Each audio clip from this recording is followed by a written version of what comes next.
श्रीमद् भागवत गीता आमको शुद्धता, शक्ति, श्रृंखला, सच्चोटता, दया एवं अखंडता सहित जीवन यापन करने को उत्साहित करे।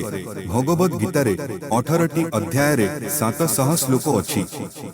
सेति मध्यरु धृतराष्ट्रंक द्वारा गोटिए, संजयंक द्वारा 41टी, अर्जुनंक द्वारा 84टी, भगवान कृष्णंक द्वारा 574टी श्लोक कुहा जाइछि।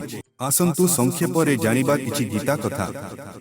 प्रथम अध्यायर नाम हेउछि अर्जुन विषाद युग अर्थात युद्धर परिणाम पई विलाप। एथिरे थिबा श्लोकंक संख्या 47।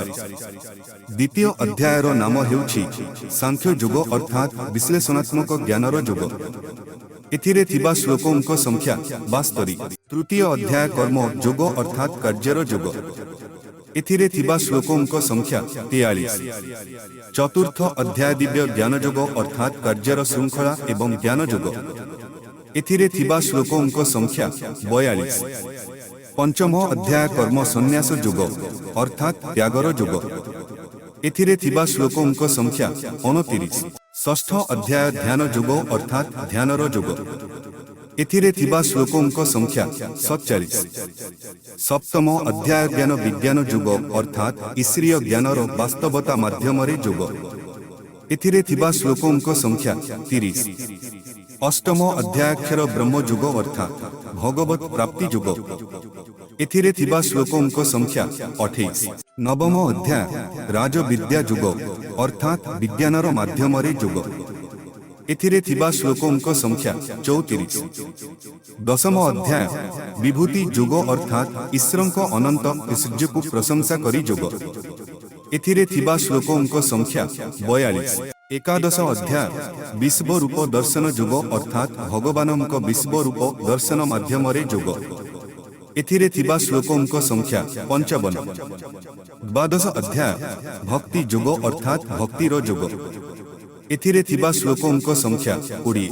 त्रयोदश अध्याय क्षेत्र क्षेत्रज्ञ विभाग युग अर्थात प्रकृति पुरुष एवं चेतना को पार्थक्य करी युग। एथिरे थिबा श्लोकंक संख्या 35। चतुर्दश अध्याय गुणत्रय विभाग युग अर्थात भत्क प्रकृति रो तीनोटी गति को बुझिबा माध्यमरे युग। एथिरे थिबा श्लोकंक संख्या 27। पंचदश अध्याय पुरुषोत्तम युग अर्थात परम दिव्य व्यक्तित्वक युग। एथिरे थिबा श्लोकंक संख्या 20। षोडश अध्याय दैवासुर संपद विभाग युग अर्थात दिव्य एवं आसुरिक प्रकृति गुडी को चिन्हिबा माध्यमरे युग। एथिरे थिबा श्लोकंक संख्या 24। सप्तदश अध्याय श्रद्धा त्रय विभाग युग अर्थात विश्वसर तीनोटी विभाग को चिन्हिबा माध्यमरे युग। एथिरे थिबा श्लोकंक संख्या 28। एवं शेषरे अष्टादश अध्यायर नाम हेउछि मोक्ष संन्यास युग अर्थात त्याग एवं आत्मसमर्पणर सिद्धता माध्यमरे युग। एथिरे थिबा श्लोकंक संख्या 78। श्रीमद् भगवद गीता हिंदू मानकर एक आध्यात्मिक ग्रंथ। श्रीमद् भागवत पढ़ुथिबा एवं सुनिथिबा व्यक्ति एक सफल जीवन यापन करिथाय।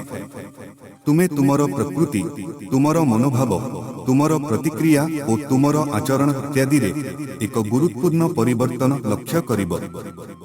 धन्यवाद। भलो लागिथिले चैनल को लाइक सब्सक्राइब और कमेंट करिबे।